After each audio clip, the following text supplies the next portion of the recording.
Golden boot জেতার জন্য Kylian এমবাপেকে অভিনন্দন জানাতে হয়, একই সাথে তাকে অভিনন্দন জানানোর পাশাপাশি কিছু তিক্ত সত্য কথা প্রকাশ করা খুবই জরুরি, যে তিক্ত কথাগুলো অনেক মাদ্রিদিস্তার হজম হবে না। হজম না হোক, তবুও আপনার কাছে অনুরোধ থাকবে আমাকে কটু কথা বা গালাগাল দেওয়ার আগে অন্ততপক্ষে আপনার সুস্থ বিবেক দ্বারা এই কথাগুলো একটু বিবেচনা করবেন।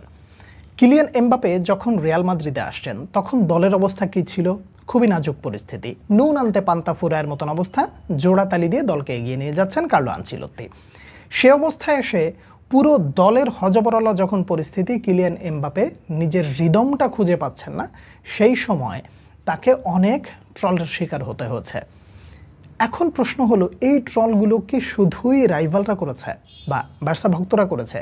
না, অনেক মাদ্রিদিস্তারা করেছে। ইনফ্যাক্ট এমনও বলেছে অনেকে, কিলিয়ান এমবাপে রিয়াল মাদ্রিদে আসলে ড্রেসিং রুমের পরিবেশ নষ্ট করে ফেলবে বা তার জন্য অনেক প্লেয়ার নিজেদের ছন্দ হারিয়ে ফেলবে, এই ধরনের কথাও অনেকে বলেছেন। তো এই যে ব্যক্তি এক কিলিয়ান এমবাপের একটা দুইটা ম্যাচ বা পরপর কয়েকটা ম্যাচ খারাপ করার কারণে, দলকে সামনে থেকে নেতৃত্ব দিতে না পারার কারণে, ভালো একটা সিজন উপহার দিতে না পারার কারণে তাকে কটু কথা শোনালেন, সেই মানুষগুলোই কিনা এখন আবার কিলিয়ান এমবাপের এই ধরনের একটা অ্যাচিভমেন্টের পরে বা গোল্ডেন বুট অ্যাচিভমেন্টের পরে খুব ভালো ভালো কথা বলছেন। দলীয় অর্জনটা না থাকার কারণে যাকে ট্রল করলেন, ঠিক সেই ব্যক্তিকে নিয়ে এখন আপনি আনন্দ করছেন। আপনি মনে মনে ভাবছেন আরেকজন ক্রিশ্চিয়ানো রোনালদো চলে আসছে। দেখুন, একটা বিষয় সবসময় আপনার মনে থাকা দরকার বা মনে রাখা দরকার, তা হলো দলের উপরে কেউ নাই। এই কথাটা আসলে যদি বলি তাহলে আপনি আমার দিকে ধেয়ে আসবেন। কেন ধেয়ে আসবেন? আপনি হয়তো ব্যক্তিগতভাবে ভিনিসিয়াসকে পছন্দ করতে পারেন, ব্যক্তিগতভাবে রদ্রিগোকে পছন্দ করতে পারেন, কিন্তু সবার আগে কখনো কি চিন্তা করেছেন যে রিয়াল মাদ্রিদের উপরে কিছু নাই? ফ্লোরেন্তিনো পেরেজ সবসময় একটা চিন্তা করেন, তা হলো সবার আগে দল। এই একটা লোক, এই বুড়ো লোকটাকে সবসময় সমর্থন করি কেন জানেন? তিনি ক্লাবের উপরে কাউকে প্রাধান্য দেন না, কেউ না, তার কাছে একটাই কথা, আগে রিয়াল মাদ্রিদ। ক্রিশ্চিয়ানো রোনালদো চলে যেতে চেয়েছেন, ছেড়ে দিয়েছেন। অ্যাজ আ ফ্যান হিসেবে আপনার খারাপ লেগেছে, আপনি রোনালদো ভক্ত হিসেবে আপনার খারাপ লাগতে পারে, কিন্তু আপনার ভেতরে তখনই মাদ্রিদিজমের ঘাটতিটা আমরা দেখতে পাই বা আমি দেখেছি, যখন আপনার পছন্দের প্লেয়ার একটু অফ ফর্মে চলে গেছে, হয়তো বা আপনি তাকে ট্রল করেছেন, কিংবা তার কারণে স্কোয়াড খারাপ হয়ে গেছে এরকমটা চিন্তা করেছেন, অথবা এমনও কথা বলেছেন সে না থাকলেই বোধহয় ভালো হতো। আবার এই দলটাকে আপনি নিয়ে গর্বিত হন, এই দলটা একটা ভালো পর্যায়ে যাক সেটা নিয়ে চিন্তা করেন, কিন্তু এই ভালো অর্জনের জন্য, একটা লেগেসি ধরে রাখার জন্য, রিয়াল মাদ্রিদকে বিশ্ব দরবারে অনেক বড় করে উপস্থাপনের জন্য ফ্লোরেন্তিনো পেরেজ যদি কোনো শক্ত ডিসিশন নেন, সেই শক্ত ডিসিশনটা আবার আপনি মানতে পারেন না। এখন যে কিলিয়ান এমবাপেকে দেখছেন গোল্ডেন বুটটা জিতেছে, এই সিজনে ভালো করছে, গোটা দলই ভালো করছে, শুধু কিলিয়ান এমবাপেই নয়। এই এমবাপে আগামী দুই একটা ম্যাচ একটু খারাপ করুক, রিয়াল মাদ্রিদের বিপক্ষে যখন রেজাল্ট যাক, মাদ্রিদিস্তারাই তাকে ধুয়ে দিবে। এই যে কিলিয়ান এমবাপেকে যে ধুয়ে দেওয়া হবে, এই ধুয়ে দেওয়ার প্রথম ওয়ার্ডটা কি?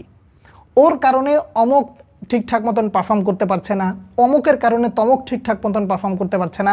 আগেই রিয়াল মাদ্রিদ ভালো ছিল, জাভি আলোনসো কোনো কোচের জাতের মধ্যেই পড়ে না। রিয়াল মাদ্রিদ চলতি সিজনে ভালো করার পরেও অনেকের কাছে জাভি আলোনসো কোনো কোচের জাতই না। এখন তিতা কথাটা বলে দিই, সেটা হলো জাভি আলোনসো কোচের জাত না, যদি তিনি জাতে উঠতেন শুধুমাত্র ভিনিসিয়াস জুনিয়রকে মেইনম্যান করে ফেলতেন, তাহলে তিনি জাতের হতেন। রদ্রিগোকে ঠিকঠাক মতন সময় দিতেন, তাহলে তিনি জাতে উঠতেন। একটা বার একটু চিন্তা করবেন, শুধুমাত্র দলকে প্রাধান্য দেবেন। দলকে প্রাধান্য দেওয়ার কথা কেন বললাম? সবার আগে রিয়াল মাদ্রিদ, দল জিততে হবে, দলকে ভালো করতে হবে। কে মেইনম্যান, এই চিন্তাটা আপাতত অ্যাজ আ মাদ্রিদিস্তা একটু মাথা থেকে ঝেড়ে ফেলে দিয়ে দলীয় পারফরমেন্সের কথা চিন্তা করেন, কিলিয়ান এমবাপেকে সমর্থন করেন খারাপ সময়েও। এই যে ছেলেটা একটা সিজনে এসে আপনাদেরকে যা দেখালো, সেটা আপনারা ট্রেলার মনে করতে পারেন, কিন্তু তারপরেও এই যে সামনে লিভারপুলের ম্যাচটা আসতেছে, ওই ম্যাচটা যদি সে খারাপ করে, তাকে ধুয়ে দেওয়া হবে, তাকে রাখা হবে না। ইনফ্যাক্ট এল ক্লাসিকোতে সে যে পেনাল্টিটা মিস করেছে এটা নিয়ে কিন্তু কোনো কথাবার্তা হয় নাই। যদি ম্যাচটা ড্র হইতো, বলির পাঠা বানানো হইতো কিলিয়ান এমবাপ্পেকে। এই সত্যটা আপনারা কেউ মানতে চান না। রিয়াল মাদ্রিদকে ট্রল করার জন্য রাইভালের দরকার হয় না। অনেক সময় রাইভালের প্রয়োজন হয় না। রোনালদো চলে গেল, তিনি যেতে চেয়েছেন, পেরেজ ছেড়ে দিয়েছে। কিছু হক কথা বলার কারণে আমি আজ অবধি রিয়াল মাদ্রিদ কমিউনিটিতে ভিলেন হয়েছে। যারা আমার অনেক আগেকার পোস্ট মোটামুটি আপনারা জানেন, দেখেন, তারা হয়তো বা আমাকে মানে ওই সময়কার বিষয়টা নিয়ে রিলেট করতে পারবেন। ভিডিওর মাধ্যমে আপনাদের সামনে কথা বলি তো খুব বেশি দিন হয় না, অল্প কিছু দিন হয়েছে, এই 1 বছর হলো আপনাদের সামনে ভিডিও আকারে কথা বলি। কিন্তু সেই সময় আমি ছিলাম কমিউনিটিতে এক প্রকার এমন একজন বস্তু যে কিনা পেরেজ আমাকে ভাড়া করে নিয়ে আসছে, সে পেরেজ ছাড়া অন্য কিছু বোঝে না। আমি এই ব্যাপারটাকে কখনো গায়ে নেই নাই, শুধু চিন্তা করেছি রিয়াল মাদ্রিদের ভালোর জন্য ফ্লোরেন্তিনো পেরেজ যেই সিদ্ধান্তটা নিয়েছে ওই সিদ্ধান্তটা একজন মাদ্রিদিস্তা হিসেবে আপনাকে মেনে নিতে হবে। আমি ব্যক্তিগতভাবে সরাসরি একটা স্টেটমেন্টে দিতে পারি, কিলিয়ান এমবাপ্পে হোক, ভিনিসিয়াস জুনিয়র হোক, রদ্রিগো হোক, পেরেজ যদি রিয়াল মাদ্রিদের উন্নতির জন্য, ভালোর জন্য এদেরকে ছেড়ে দিতে পারে, আমি হাসি খুশি মেনে নিব। কেন মেনে নিব? পেরেজ যেটা করেছে ভালো করেছে। এবং এই ব্যক্তি একটা দুইটা ভুল করতেই পারেন, তিনি যে সবসময় রাইট থাকবেন বিষয়টা এরকম না।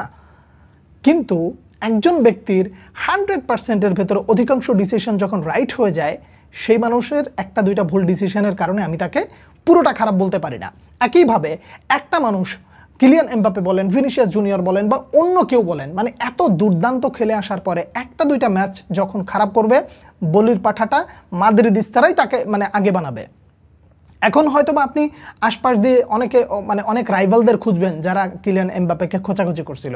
ভাই, রাইভালদের খোঁজার দরকার নাই, আপনার ঘরের ভেতরেই অনেকেই আছে যারা কিলিয়ান এমবাপ্পেকে এখনই রাইট নাও ভালো করার পরেও দেখতে পারে না। একটা ম্যাচ খারাপ করুক, তারাই দেখবেন সবার আগে কিলিয়ান এমবাপ্পেকে ধোয়া শুরু করতেছে হারপিক দিয়া।